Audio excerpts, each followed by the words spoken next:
પ્રભુની સ્તુતિ કરીએ, પ્રભુને ધન્યવાદ આપીએ. સમય પ્રભુના હાથમાં સોંપે છે. માન મહિમા અને ગૌરવ પ્રભુને આપનારા પ્રભુ તમારા હાથમાં સોંપાય. આજનું વચન આપવા માટે, વચન પાડવા માટે સહાય મદદ કરો. પવિત્ર આત્મા તમે લીડ કરો, અમારા પાપ ગુના પણ ક્ષમા કરો.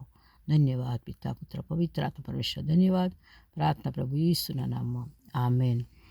આજે પ્રાર્થના માટે આપણે વચન થોડું બનાવવાનું છે. વાલો કહેવાનું છે પ્રાર્થના માટે.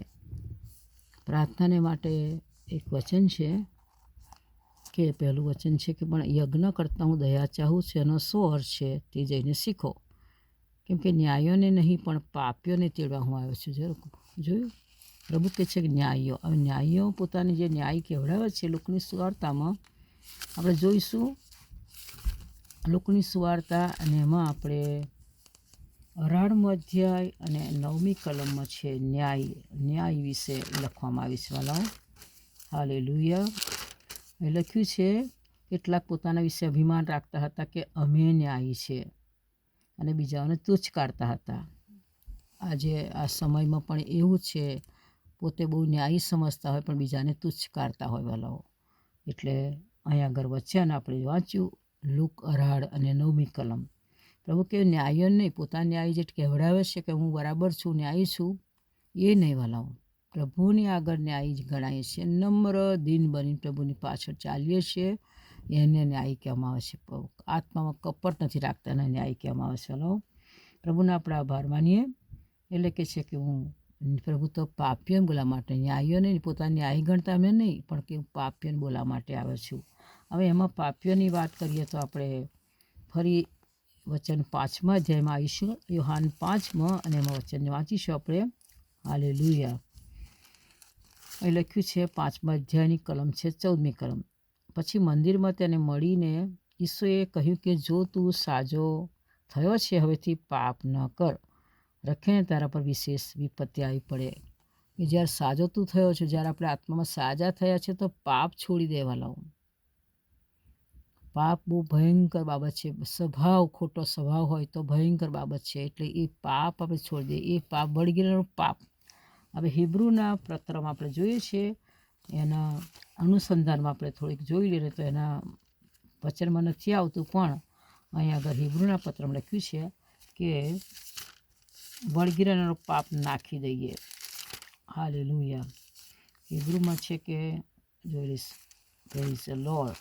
બળગીરેના પાપને આપણે નાખી દે. હા, પ્રેઝ ધ લોર્ડ. 12મો અધ્યાય હુરુ 12 પહેલી કલમ. આપણી આસપાસ સહેદોની એટલી મોટી ભીડ છે. આપણે માટે આપણે દરેક જાતનો બોજો વળગીરનારો પાપ નાખી દઈએ. આપણે સારું ઠરાવેલી શરતમાં ધીરજથી દોડી. જોયું, જે ઠરાવી છે શરત, એમાં ધીરજથી દોડીએ. અને વળગીરનારો જે પાપ છે, આપણે જો સ્વભાવ ખોટો છે, ખોટી બાબતો આપણામાં છે, જે વળગી રહે છે આપણામાં, એક મૂર્તિ બની ગઈ છે આપણા જીવનમાં, આપણા શરીરમાં, તો એ આપણે નાખી દઈએ એમ પ્રભુનું વચન કહે છે. વાલો હાલેલુયા. Praise the lord. એટલે એ પ્રભુ કહે છે કે તું પાપ કરીશ નહીં. મતલબ એ પાપ કોને? જે પેલો કયો માણસને? હાલેલુયા. બિછારમાં ઊંચકીને ચાલવા લાગ્યો, જે 38 વર્ષનો માદો માણસ, એને પ્રભુ કહે છે હવે તું પાપ કરીશ નહીં. ભલે વિપત્તિ તારી આવી પણ વિશેષ વિપત્તિ આવે તો પણ તું પાપ કરીશ નહીં. જોયું, પ્રભુનું વચન કહે છે. બીજું આપણે જોઈએ છે યોહાન 8 અને 11મી કલમમાં. તેણે કહ્યું, પ્રભુ 10 અને 11 બંને વાંચીએ. ત્યારે ઈસુ ઊભો થયો અને પૂછ્યું કે બાઈ, તેઓ ક્યાં છે? શું કોઈ ત્યાં દોષી ઠરાવ્યો નથી? તેણે કહ્યું કે પ્રભુ, કોઈએ નહીં. ત્યારે ઈસુએ કહ્યું કે હું તને દોષી નથી ઠરાવતો, તું ચાલી જા, હવેથી પાપ કરીશ નહીં. એને પણ જે વ્યભિચારી સ્ત્રી પકડીને લઈ આવ્યા હતા લોકો, અને એને કોઈ પ્રભુએ કહ્યું કે જેણે પાપ ના કરે પહેલો પથ્થર મારે. પણ બધા જ પાપી, આદમના વંશના બધા પાપી છે. વાળો આપણે બધા જ આદમના વંશના, ફક્ત ઈસુ સિવાય. એટલે એ આપણે કહે છે કે બધા લોકો પથ્થર મૂકીને ચાલ્યા ગયા. એટલે કોઈ દોષી ઠરાવી નહીં, કેમ કે બધા દોષિત હતા. એટલે પ્રભુએ કહ્યું, પ્રભુ તને કહે છે તારી દીકરી તને દોષી ના ઠરાવી? કોઈએ ના ઠરાવી? તા કે ના પ્રભુ. તા કે જા, હું તને દોષી ઠરાવતો પણ પાપ કરીશ નહીં. હાલેલુયા. એટલે ભાલો આપણે એ પાપમાંથી જીવન બહાર નીકળવાનું છે, પાપમય જીવનમાંથી. હવે આપણે થોડું આગળ જોઈશું. હાલેલુયા. પ્રભુના આપણે આભાર માનીએ, પ્રભુની સ્તુતિ કરીએ, પ્રભુને ધન્યવાદ આપીએ. અને આપણા વિશ્વાસનું પાપ બહુ મોટું છે. એ કયું પાપ છે વાલા, એ પણ આપણે જોઈશું. યુહાનની સુવાર્તા અને 16મો અધ્યાય અને આપણે 9મી કલમ વાંચીશું. એમાં લખવામાં આવ્યું છે વિશ્વાસનું પાપ. શું લખ્યું છે 9મી કલમમાં? પાપ વિશે, કેમ કે તેઓ મારા પર વિશ્વાસ કરતા નથી. જો આપણું પાપ એવું છે કે વિશ્વાસી બન્યા છતાં, ન્યાયી થયા છતાં, પ્રભુને અંગત તારનાર તકે સ્વીકાર કર્યો, આપણે આપણની કબૂલાત કંઈ નવો જન્મ પામ્યા છે, પ્રભુને આપણે ઉદ્ધાર કરતા તે સ્વીકાર કર્યો છે, આપણે નવી ઉત્પત્તિમાં ચાલીએ છીએ, તો વિશ્વાસ બહુ જરૂરી છે. એટલે કે છે પાપ વિશે યુહાન 16:9માં, કેમ કે તેઓ મારા પર વિશ્વાસ કરતા નથી. જોયું, વિશ્વાસ નહીં કરવાનું પાપ. કોનું પાપ? એનું પાપ આ છે, વિશ્વાસ નહીં કરવાનું વાલાઓ. હાલેલુયા. અને એટલા માટે એના અનુસંધાનમાં પ્રભુ લુકની સુવાર્તા અને 18મો અધ્યાય અને એમાં 8મી કલમમાં પ્રભુ શું કહે છે પણ આપણે વાંચી લઈશું વાલાઓ, તો આપણે ખબર પડે. 8મી કલમમાં શું કહે છે 8મા અધ્યાયમાં, અને 8મા અધ્યાય અને એની કલમ છે 8મા અધ્યાયમાં. હાલેલુયા. હા, નહીં કેમ ભૂલી હું? Praise the lord. હાલેલુયા. 8મા અધ્યાય 8મી કલમ, લુક 8મી. હું તમને કહું છું કે તે જલ્દી તેઓ દાદ આપશે, પરંતુ માણસનો દીકરો આવશે ત્યારે પૃથ્વી પર તેનો વિશ્વાસ જળશે. શું વિશ્વાસોમાં જળશે વિશ્વાસવાળાઓ? અવિશ્વાસીઓ એવું લખવામાં આવ્યું છે. અવિશ્વાસીઓ એ પ્રેક્ટિકલ 21મા અધ્યાયમાં 8મી કલમ તો વાંચી લો. એમાં એક શબ્દો છે, 5 થી 7 શબ્દો શેતાનના જે કાર્યો છે લખ્યા છે, પણ એમાં એક અવિશ્વાસ લખ્યું છે વાલાઓ.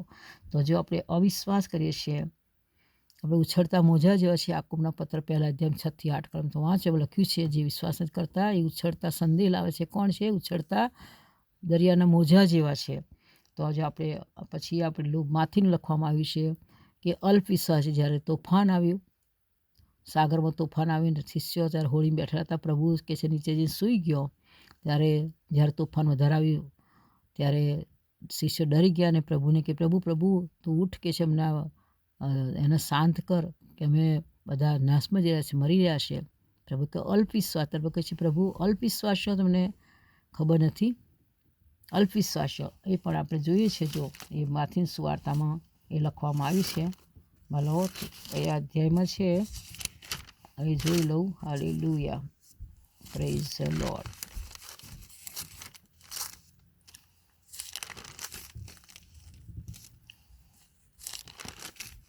અલ્પ વિશ્વાસી એવું લખવામાં આવ્યું છે વચન. હાલેલુયા. હોળીમાં જ્યારે મોટું તોફાન આવ્યું ત્યારે અહીં લખ્યું, જો 14મો અધ્યાય અને 31મી કલમમાં, અનિશ્ચય લાગલો હાથ લાંબો કરીને તેને પકડી લીધો. તેને કહે છે ઓ અલ્પ વિશ્વાસી. જ્યારે પિત્તર ડૂબવા લાગ્યો ત્યારે પણ અલ્પ વિશ્વાસી કહ્યું. અને બીજું પણ એક વચન છે એમાં પણ પ્રભુ, હા, કયું વચન છે? 8મો અધ્યાય અને 26મી કલમ. અને તેઓને કહે છે કે ઓ અલ્પ વિશ્વાસીઓ, તમે શા માટે ભયભીત થયા છો?